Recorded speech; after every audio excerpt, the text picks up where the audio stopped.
السلام علیکم ورحمۃ اللہ وبرکاتہ۔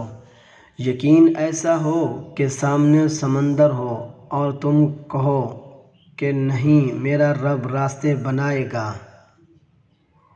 اگر تمہیں ذرا سا بھی اندازہ ہو جائے کہ اللہ تمہارے معاملات کیسے سیدھے کرتا ہے تو یقین مانو تمہارا دل اللہ کی محبت سے پھٹ جائے۔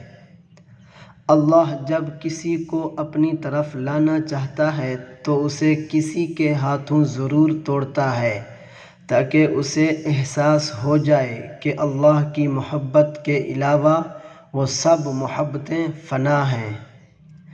شک سے بڑھ کر کوئی مرض نہیں اور یقین سے بڑھ کر کوئی علاج نہیں۔ دلوں کو صاف کر کے جینا سیکھو، معافی مانگنے میں پہل کرو، معاف کرنے میں پہل کرو۔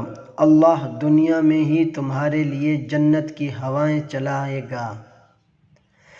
جب دکھ شدت اختیار کر جائے تو بولنے کی غلطی مت کرنا، یہ تو صبر کے لمحات ہوتے ہیں۔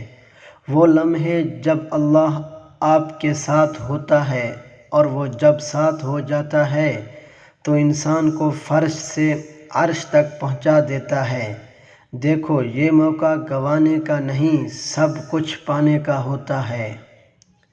صبر سے رحمت کا انتظار کر، جو چیز تیرے لیے ہے وہ تیرے لیے ہی ہے۔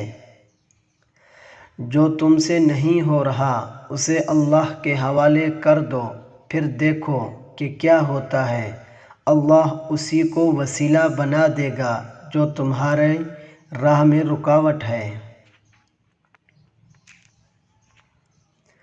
جب دل اداس ہو اور آنکھوں میں آنسو ہوں تو بس یہ بات یاد رکھنا کہ اللہ تمہارے ساتھ ہے اور ہمیشہ رہے گا۔ اگر اللہ آپ سے انتظار کروا رہا ہے تو اس سے زیادہ حاصل کرنے کے لیے تیار ہو جائیں جتنا آپ نے مانگا تھا۔ اے اللہ، جو چیز میرے مقدر میں نہیں اس میں مجھے مبتلا نہ کر، اور جو چیز میرے مقدر میں ہے اسے میرے لیے بہتر اور آسان فرما۔